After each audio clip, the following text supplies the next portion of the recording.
Berjalanlah di muka bumi, lihatlah situasi, lihatlah keadaan, supaya tahu apa dampak kalau kita mendustakan, membohongi hati nurani, membohongi pikiran dan perasaan. Karena pikiran dan perasaan kita, hati nurani kita desain, dirancang oleh Allah, basicnya sama. Maka orang sampai kapanpun itu pasti balik, sampai kapan. Cuman baliknya apakah masih ada waktu atau sudah telat. Kita lihat kan, Fir'aun itu sampai akhir hayatnya sebelum balik dia, cuma sudah telat. Fir'aun itu kan begitu kelelep, begitu ditenggelamkan oleh Allah, baru dia bilang, amantu alladzi amanat banu Israil wa ana minal muslimin. Saya imani, saya percaya dengan apa yang diimani dan dipercayai oleh Bani Israel. Saya termasuk orang yang berserah diri, saya termasuk orang Islam. Cuman saya yang telat. Qul yaumal fathi la yanfa'ul ladzina kafaru imanuhum wa lahum yunzarun. Jadi katakanlah hari di mana la yanfa'ul ladzina kafaru imanuhum. Enggak ada berbeda lagi. Dia balik kepada hati nuraninya, balik kepada basic awalnya, tapi telat. Wa hum la yunzarun. Dengan adanya kita jalan, kita saksikan kebesaran Allah. Bahkan nggak usah jauh-jauh, kebesaran Allah itu ada di anfusikum, pada diri. Kalau rambut nggak dicukur, nggak dipotong kan panjang terus, tapi alis nggak dipotong-potong nggak pernah panjang. Mata kita yang kita bisa buka tutup semau kita, tapi kalau ketika datang ngantuk nggak bisa ngapa-ngapain, nggak berdaya gitu. Padahal nggak berat itu, bulu mata itu kan nggak berat, tapi begitu kita ngangkat terasa berat. Kenapa? Karena ada kekuatan lain yang mengaturnya. Disitulah kita baca kebesaran Allah. Jadi ketika kita memandang sesuatu, kita melihat sesuatu, di sanalah nurani kita bicara, fitrah kita bicara, perasaan kita bicara, sehingga semuanya sama. Siapapun dia, apapun agamanya, apapun warna kulitnya, apapun bangsanya, apapun bahasanya, dia sama memandang kehidupan ini karena memang dari sumber yang sama. Nah, sehingga ketika kita melihat, kita memperhatikan, kita akan temukan sesuatu yang ya masing-masing kita punya rasa. Tapi secara umum Allah menganugerahkan itu. Jadi kalau kita melihat betapa indahnya alam, ya ciptaan Allah, yang kemudian Allah al-musawwir, Allah itu maha merekayasa, Allah maha perancang, Allah maha mendesain. Indahnya sungai yang bersih itu kan hati yang gimana tuh ngelihat kalau kemudian tidak merasa nyaman ya, pasti ada penyakit. Kalau hatinya biasa saja, ngelihatnya pasti merasakan ada sesuatu yang dahsyat. Nah, itulah berkah, itulah berkah hidup.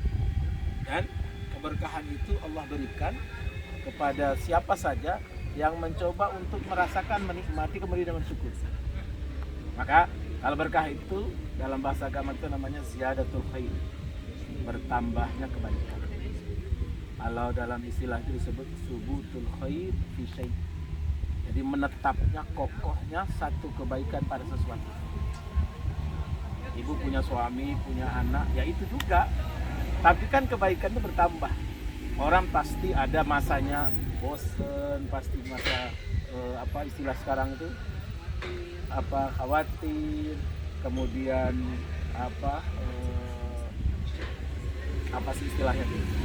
Jadi memandang sesuatu bisa begitu, balik lagi kepada hati supaya sesuatu yang kita melihat, memandang itu terasa istimewa. Nah, itu hanya bisa berlaku kalau ada masalah.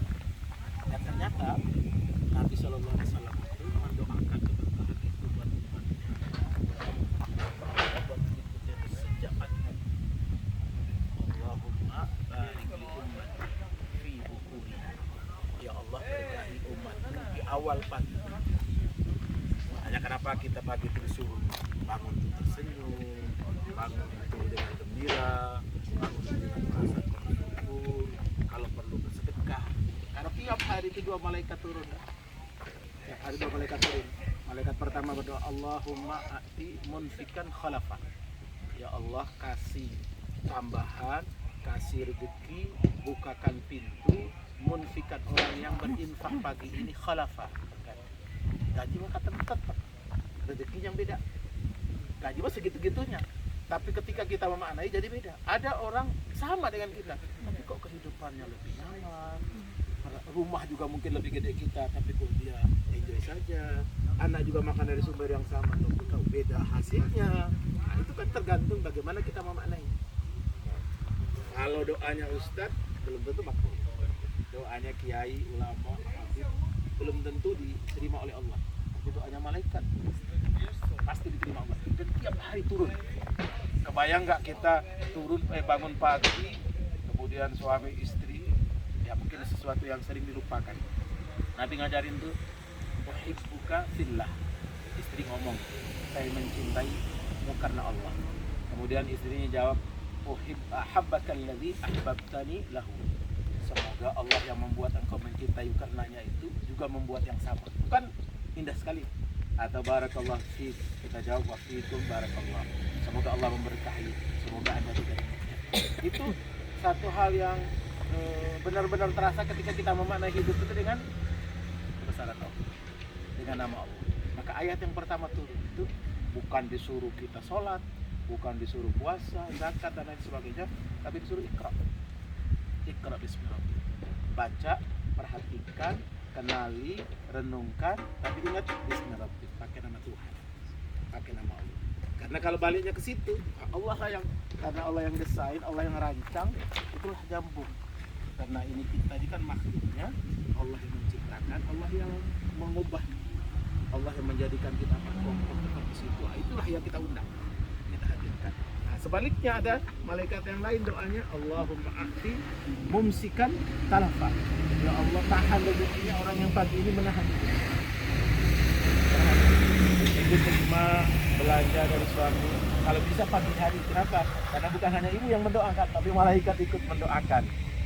Ibu dapatkan sesuatu dari suami, mintanya pagi supaya apa?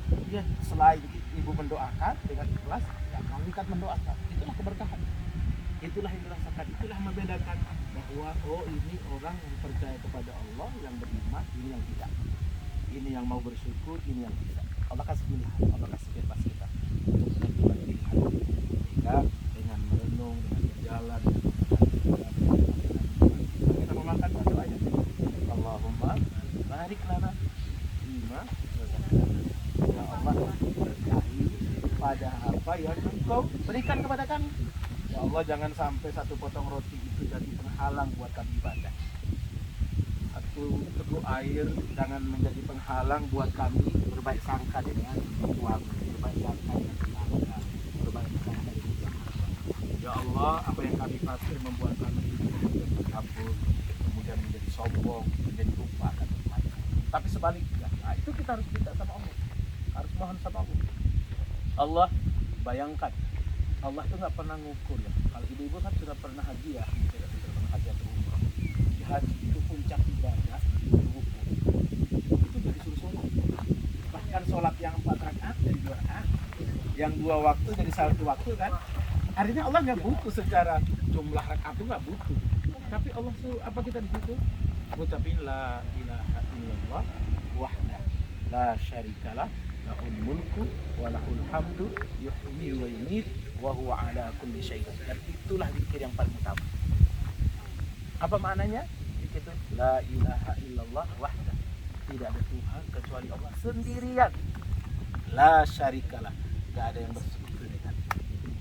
Lahul mulk, yang punya segenap kekuasaan, segenap kerajaan. Kita yang punya mata saja tak sanggup membukanya ketika ngantuk kan? Karena memang kita nggak punya kekuatan kecuali diizinkan oleh Allah. Apakah semua diizinkan? Iya, semua diizinkan Allah. Tapi yang jadi soal, apakah yang diizinkan Allah itu diridhoi atau tidak? Nah, itulah kita butuh keberkahan agar mengokohkan, menguatkan, mempertahankan. Karena tidak semua yang diizinkan oleh Allah itu diridhoi oleh Allah kan? Orang bisa maksiat kan karena diizinkan Allah. Tapi apakah Allah ridho dengan maksiatnya? Tidak.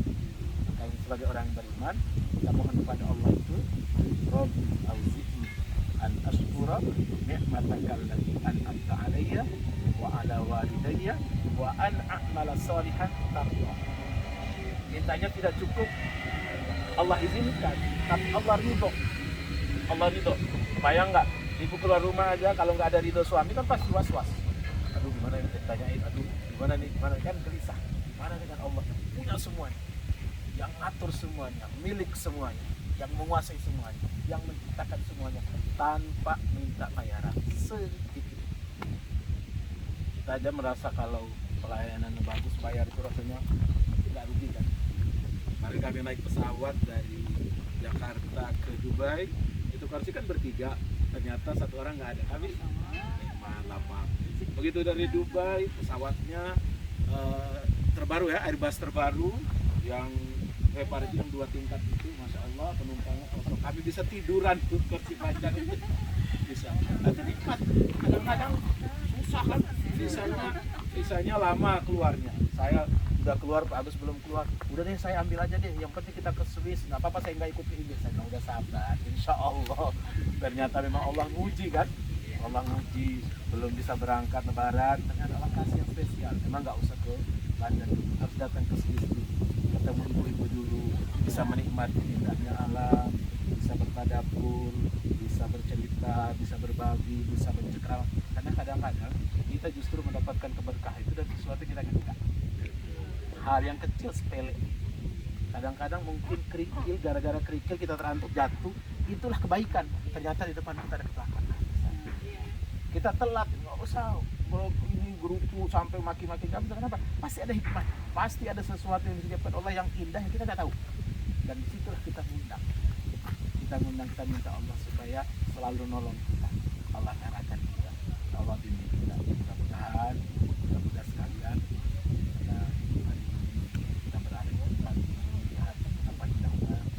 Alam ciptaan Allah yang sudah disajikan. Bayangkan orang yang ketika menuruti nuraninya saja belum menuruti Allah, itu sudah luar biasa. Gimana kalau dia sudah menuruti Allah? Gimana tuh para wali-wali Allah, orang-orang yang dilebeli cinta Allah itu? Apa saja dia mau? Dia nggak punya uang tapi dia bisa terbang. Dia nggak punya apa-apa tapi dia merasakan nikmat itu semua punya dia. Kemana saja dia berkeinginan, Allah turutin, Allah bisa kan membuat orang melakukan sesuatu karena hamba. Allah bisa menghalangi. Maka tiap sholat kita doa, salah satu zikir yang selalu kita baca itu Allahumma la mani'a lima a'tait wa la mu'tiya lima mana' wa la yanfa'u dzal jad minkal jad. Ya Allah, la mani'a lima a'tait. Ya Allah, tidak ada yang bisa menahan kalau Allah sudah berikan. Wa la mu'tiya lima mana'. Enggak ada yang bisa ngasih kalau Allah tahan. Itulah yang membuat kita kemudian lega, buat kita jadi ikhlas, buat kita jadi ridho. Karena kalau semua mau kita dikehendaki Allah, kadang-kadang kita jadi lupa. Semua seneng, akhirnya kita jadi lalai. Bisa jadi, naudzubillah kalau jadi sombong. Seperti kalau dalam sejarah itu, kenapa Allah abadikan itu jasadnya Firaun itu jadi pelajaran. Bayangkan begitu kuasanya, bahkan sempat mengumumkan diri sebagai Tuhan, ternyata matinya kelelep, matinya tak berdaya, matinya punya kekuasaan tapi apa? Ya balik lagi. Jadi itu sudah pasti. Sampai kapanpun orang pasti. Sama dengan kita misalnya naik pesawat tiba-tiba goyang, orang yang nggak pernah sholat, nggak pernah zikir, nggak pernah ibadah, tiba-tiba ya Allah kenceng gitu kan. Begitu pula di laut, ya di kapal, lagi angin kenceng, gelombang tinggi, semua orang pasti balik sama Allah. Kenapa? Karena itu intuisinya, karena itu suara hatinya, karena itu jiwanya. Jadi kalau dalam bahasa eski itu suara hati kan, suara hati rusak kalau ada yang menghalangi, bisa jadi karena pengalaman yang buruk dan sebagainya. Jadi mudah-mudahan ibu bisa melihat ini, membaca ini, kemudian ya berbagi, cerita sama suami kan. Jadi itu pulang cerita sama anak, cerita sama ibu, cerita sama siapapun yang memang bisa berbagi, sehingga kita juga bisa merasakan. Dan ternyata semakin banyak kita berikan, semakin banyak Allah. Semakin banyak orang kita senangkan, semakin banyak orang Allah buat orang menyenangkan kita. Semakin banyak orang yang kita doakan, semakin banyak Allah buat orang mendoakan. Ibu doa aja, Allahumma ighfir lil muslimin wal muslimat wal mu'minin wal mu'minat. Itu 2 miliar orang berdoa. Ya kan? Kan hari ini umat Islam di dunia itu 2 miliar. Berarti Allah buat 2 miliar itu mendoakan kita juga. Yang mana? Sampai di situ belum. Ternyata nanti yang belum lahir. Yang belum lahir kan nanti kan doain kita kan. Sama dengan kita yang mendoakan orang yang sudah meninggal kan. Minhum al-amwat, yang sudah wafat, yang sudah duluan. Nanti kita meninggal pun itulah itu. Jadi gak ada orang yang memberi, gak ada kembali, gak ada. Gak ada orang yang menolong, tidak ada tertolong, gak ada. Tidak ada yang menanam, tidak ada yang memetik. Tidak ada orang menanam kecuali dia memetik. Tidak ada orang memberikan kecuali dia memperoleh. Cuman tidak semuanya. Disitulah kita yakin bahwa ada waktu lain, ada tempat lain. Mudah-mudahan sambil nunggu nanti Bunda Evi, ya kita cerita-cerita, boleh tanya-tanya, kalau bisa dijawab, kalau belum ketemu jawabannya nanti cari jawaban. Barakallahu fikum. Assalamualaikum warahmatullahi wabarakatuh. Assalamualaikum. Nah, ibu-ibu silakan kalau ada yang mau ditanyakan terkait dengan konten yang Pak Kiai sampaikan atau di luar konteks. Tapi jangan yang Sungai Are dulu ya, nanti ada lagi. Ada lagi ceritanya. Saya mau cerita sesuatu tentang orang meninggal. Nah, nanti di sana. di sana Bu. Lebih Nah, berisi. jadi artinya ibu-ibu harus ke Sungai Are sama kami. Nggak tahu tuh, kapan tuh? Ya rencananya sih kalau bisa hari ini kan. Bentar lagi, sebentar lagi. Ya.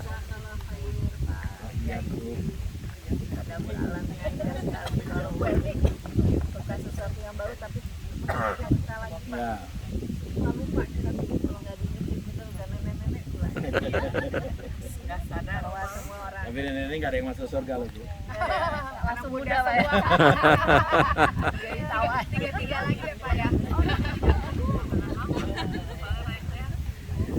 Cuma tadi yang Pak Kiai sampaikan tidak ada orang yang menanam kecuali Pasti memetik. yang memetik. Tidak ada yang mendoakan kecuali dikabulkan gitu ya. Memang semua tidak dikabulkan di dunia, tapi mungkin ditahan di akhirat. Atau ditukar. Tentu ditukar dengan yang lebih baik. Iya. Ya. Nah itu yang kita suka nggak sabar, maunya tuh kontan gitu ya, maunya bayar kontan. Kalau bisa prepaid sebelumnya. Nah apa tuh Pak yang membuat kami harus bersabar gitu? Apa ya? Jadi jangan apa-apa maunya dibayar kontan, maunya sekarang. Jadi tapi tetap bersangka baik kepada Allah bahwa semua ini pasti ada hikmahnya gitu kok. Jangan aduh ini kok gini ya saya, kok belum padahal saya sudah ini kayak gitu kan manusia Pak ya. Nah, jadi apa tuh yang bisa menenangkan hati kita bahwa semuanya pasti ada waktunya pada saat yang lebih baik dan bahkan ditukar dengan yang lebih baik. Iya Pak. Di Quran itu Allah sampaikannya begini, bahwa ud'uni astajib lakum. Doalah padaku pasti akan terkabul. Udhkuruni adzkurkum. Ingat-ingat aku pasti akan.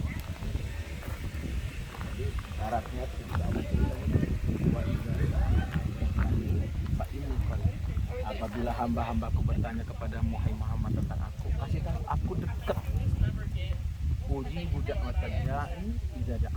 Aku akan pasti penuhi semua permohonan jika memohon, penuhi permintaan jika meminta, penuh harapan jika berharap. Gimana syaratnya? Waliyastajibuli wal yu'minu. Turuti semua maumu, penuhi semua arahanmu dan yakin. Yakin itulah yang bikin kita sabar. Gimana menumbuhkan ini? Supaya yakin itu kan harus ditumbuhkan. Minimal ada 3. Yang pertama, ilmu itu nggak didapat di Google, nggak di searching, nggak dicari di media sosial. Ilmu itu ada di majelis, ada di halakoh. Kita kumpul gini ceritanya cuma 3, insya Allah dapatnya 67. Ceritanya cuma 5, insya Allah dapatnya 107. Ceritanya cuma 1, dapatnya pasti Allah bikin. Jadi kalau ibu hadir di majelis pengajian, walaupun ustadznya ceramah apa sih, cerita apa sih, yang penting kasih dengar, datang hadir, insya Allah Allah kasih. Kapan kita butuhkan, kapan kita perlukan. Itu yang pertama. Yang kedua, kita butuh apa? Ini kumpulan sahabat, teman, kawan. Karena kata Nabi, almaru ala dini khalil. Seseorang itu tergantung siapa kawan dekatnya. Jadi kalau dekatnya itu ngajak yang benar-benar, insya Allah pasti di situ kan. Karena pertemanan, perkawanan besok di hari kiamat, kata Al-Quran, al-akhilla yauma idzin ba'duhum li ba'din aduwwun illal muttaqin. Pertemanan, perkawanan, perkoncoan, persahabatan, searisan, sekumpulan, semuanya tuh besok di hari kiamat akan jadi musuh. Masya Allah. Amin, amin, amin. Panggil saya ya, Bu. Amin. Makanya kan sesahabat sesurga Panggil saya ya, Pak. Ya. akan jadi musuh di hari kiamat illal muttaqin, kecuali yang bertakwa. Jadi bertakwa itu apa sih? Jadi ingat-ingatin, doa mendoakan, kunjung mengunjungi. Nah, kalau misalnya Ibu siapa?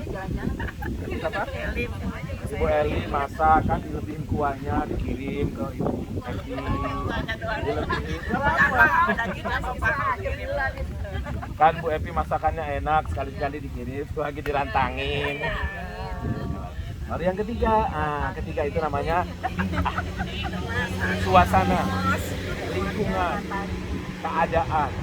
Kan orang itu baru merasakan, itu kan ada suasana kan. Kita merasakan bahwa kita bakal mati itu ketika ternyata yang muda meninggal juga. Ternyata yang gagah, kuat, kekar, wafat juga. Ternyata yang sakit belum meninggal. Nah itu namanya bi'ah, lingkungan yang membuat kita tersuasana. Kita bisa merasa nyaman dimanapun setempat. Nah saya itu begitu modalnya, kemana-mana doanya, ya Allah cocokkan lidahku dengan makanan halal apapun bentuknya. Halal dulu, Pak. Ya halal dulu pilihannya. Sama dengan Ibu kan, kalau beli rumah, saya mau tanya, beli rumahnya dulu apa lihat tetangganya dulu? Lingkungan. Iya. Lihat tetangganya dulu. Ibu tahu ceritanya Ummuna Asia, Ibu Asia. Ibu Asia itu siapa? Diberikan oleh Allah contoh wanita mulia, disebut namanya dalam Al-Quran, Imra'ah Fir'aun, istrinya Fir'aun. Tapi apa doanya? Perhatikan doanya, indah sekali. Rabbi bnili indaka baitan fil jannah wa najjini min Fir'aun wa amalihi wa najjini minal qawmil zalimin. Saya baca ada kitab sufi lama, baru beberapa bulan yang lalu lah saya baca kitab itu. Saya baca itu merinding. Ternyata Ummuna Asia itu korban sampai dia masih perawan, tidak pernah tersentuh oleh Fir'aun. Makanya nggak punya anak kan? Tapi kenapa Allah pertahankan dia? Karena nolong Nabi Musa itu tugas mulia, tugas luar biasa. Apa doanya sama Allah? Rabbi bnili indaka baitan fil jannah. Ya Allah bangunkan rumah untukku di sisimu di surga. Padahal ditinggalnya di sana. Mintanya rumah di surga kan? Hidup di dunianya udah mewah, semuanya ada. Tapi ya Allah enggak itu, bukan itu. Saya mau di sisimu, dekat dengan engkau ya Allah. Artinya apa? Ya pilih tetangga dulu. Pilih siapa yang ngawalin kita di rumah itu, dekat situ. Wa najjini min Fir'aun, ya Allah, selamatkan aku dari Fir'aun. Wa najjini minal qaumil zalimin, juga kaumnya yang zalim.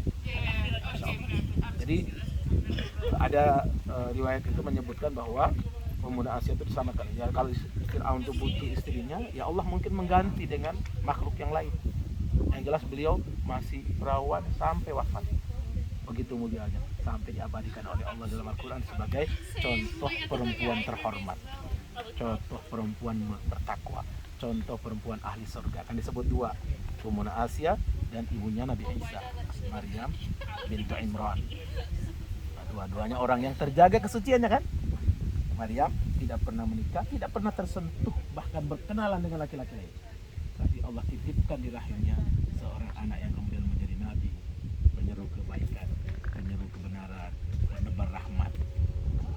Sebaliknya, ada dua contoh perempuan yang suami mereka nabi, tapi ternyata mereka ingkar sama Allah. Imra'atan Nuh wa imra'atan Lut, istrinya Nabi Nuh. Yang waktu Nabi Nuh bikin perahu di gunung, dia bilang ini orang gila, bikin perahu kok di gunung. Ternyata dia nggak percaya sama dakwanya Nabi Nuh. Kemudian istrinya Nabi Lut. Istri Nabi Lut itu bukan LGBT, bukan.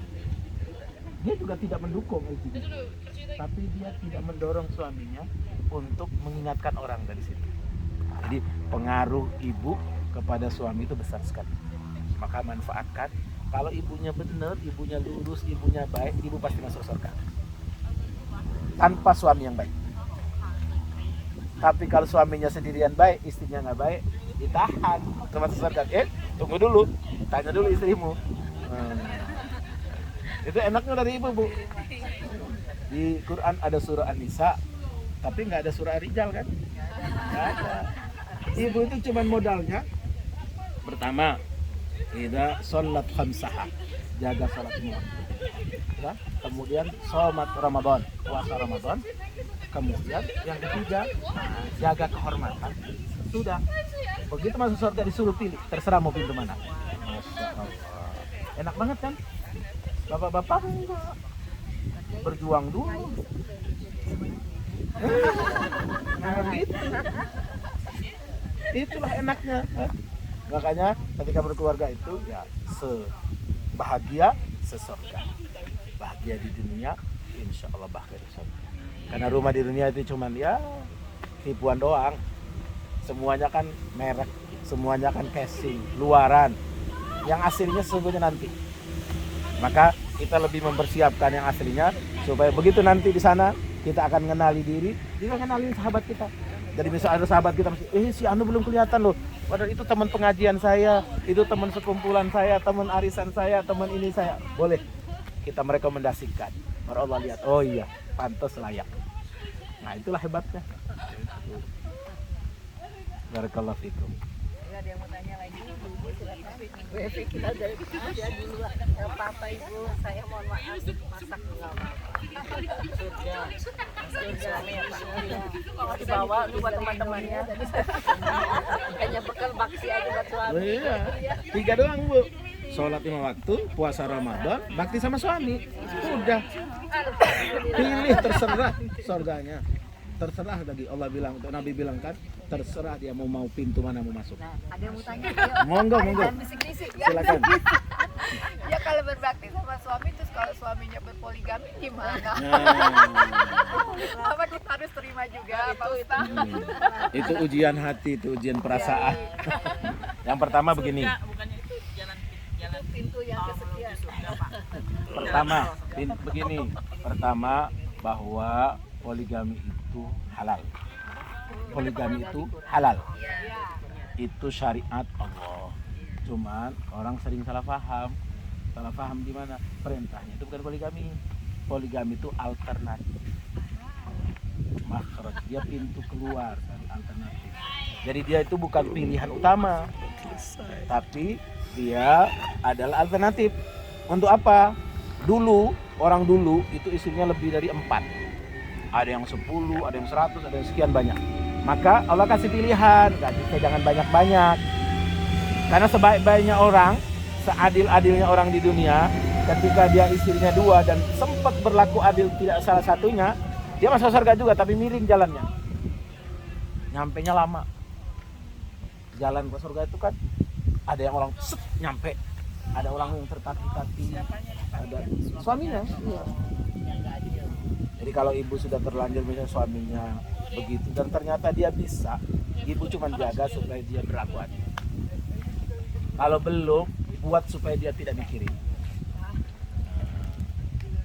Nanti ada kajiannya khusus tuh kalau gimana buat supaya tidak mikirin. Ada istilah kalau memberikan izin suami berpoligami seperti Membuka pintu surga. ya benar, salah satu kunci untuk pintu surga. Nah, itu hadisnya yang tadi itu yang benar, yang pertama itu bahwa taat sama suaminya. Jadi karena taat sama suami, nurut. Enggak, itulah yang dimasukkan ke dalamnya. Jadi pintu. Jadi bukan itu menjadi wasilah kemudian orang masuk surga karena itu. Masih banyak pintu yang lain. Makanya ibu jaga pintu yang lain itu dijaga gitu supaya itu tadi orangnya masih sama tapi berkah. Orangnya masih itu tapi beda. Kenapa? Karena Allah yang membuat indah, Allah yang membuat nyaman, bukan kepada orang lain tapi kepada pasangannya. Makanya doa kita kan Rabbana hablana min azwajina wa dzurriyyatina qurrata a'yun. Qurratu a'yun itu adalah penyejuk mata, penenteram jiwa, penenang perasaan. Jadi kalau ibu, suami itu, saya kasih tahu rahasianya. Suami itu konsentrasi sesuatu, dia tidak akan bisa berpikir yang lain. Contoh ya, dia lagi pegang handphone gini, ibu datang, kaget kan? Artinya apa? Dia nggak bisa konsentrasinya lebih beda sama ibu. Ibu itu bisa berbagai macam sisi. Ibu masukin handphone di jilbab sambil ngomong, tangan kanannya sambil goreng, tangan kirinya gendong, kakinya lagi ngepel. Bisa. Satu waktu bisa melakukan banyak pekerjaan. Kenapa? Karena ibu diberi oleh Allah karunia lebih. Suami nggak bisa. Maka buatlah dia konsen kepada sesuatu itu. Itu rahasianya. Nggak ada yang lain. Jadi kalau dia udah konsen di situ, ya di situ aja. Mau kayak apapun. Kalau omong kosong nggak kegoda, nggak omong kosong. Tergiur omong kosong. Tapi dia terkendali. Kenapa? Makanya Nabi kasih kan, kalau keluar rumah lihat sesuatu yang lain, balik ke rumah. Ibu bisa nggak bikin begitu? Kalau ternyata nggak mau ke rumah, kenapa? Di rumah nanti nggak tenang begini benar. Kabur dia. Tapi kalau di rumahnya, nyampe di rumah tuh nyaman. Masya Allah, tabarakallah. Ada cerita di zaman Nabi itu kan, dimana seorang sahabat tuh sampai dia tidak sedih, tetap sedih, tapi sedihnya tidak membuat dia kemudian terluka, sampai kemudian jatuh, kemudian nggak bisa ngapa-ngapain. Tapi justru dia bangkit. Kenapa? Karena suaminya memperlakukan dia luar biasa. Saat suaminya mencari obat buat anaknya sakit, cari kemana-mana lama, sampai pulang ternyata pulang itu suami anak yang dicari obatnya udah meninggal. Istrinya sambut, kemudian disambut, dibilang, udah Pak, ditanya gimana? Udah Pak, makan dulu, istirahat dulu, segala macam, diladenin semuanya sampai sampai tidur, kemudian melakukan hubungan suami istri, selesai, baru kasih tahu, Pak, gimana kalau ada orang nitipin kita sesuatu?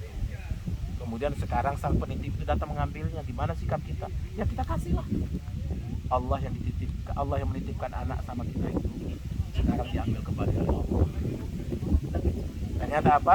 Paginya begitu subuh ke masjid dikasih tahu Rasulullah. Malaikat tadi datang ngasih tahu bahwa insya Allah hubungan suami istri semalam itu akan menggantikan anak yang lebih baik dari anak yang meninggal itu.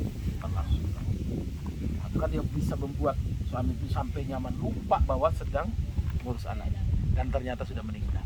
Tapi dia lebih sabar menghadapi. Kenapa? Karena istrinya menciptakan suasana, menghadirkan sesuatu. Itu kenapa? Karena berkah. Ada berkah. Itu juga, tapi berkah. Tapi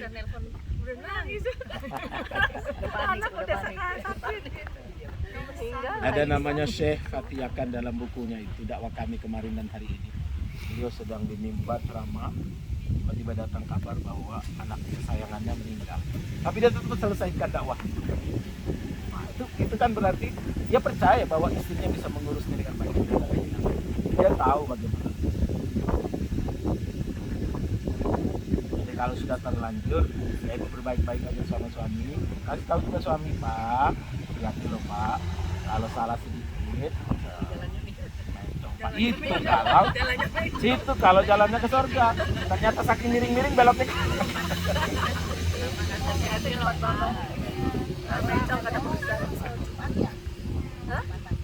Insya Allah. Ya. Ya, tentang ini Pak, bagaimana? Oh, bahasanya untuk suami ya? Kalau bisa materinya tentang bagaimana suami memperlakukan istri dengan baik, membimbing istrinya lagi menjadi lebih baik. Itu besok malam kali ya? Kultum. Iya. Oh, kultum. Kan nggak ada bapaknya. Oh iya udah, Jumat aja. Bapaknya nggak ada Pak. Belum tentu dengar. Tapi barangkali ada bapak sekali. Kalau Jumatan disampaikan begitu, wah ini peserus parah. Apa-apa ya? Apa-apa. Apalagi hidup di luar ya sendirian ya. Apa sendiri? Ibu-ibu ini rajin kuliah lewat Zoom juga, Pak. Iya. Yang qadarullah memang pesertanya kan mayoritas ibu-ibu ya, tapi banyak juga pesan-pesannya justru untuk para suami. Iya. Terus kita menyampaikan takut gitu kan. Suaminya nggak ada. Jadi alangkah baiknya kalau Pak ini yang menyampaikan.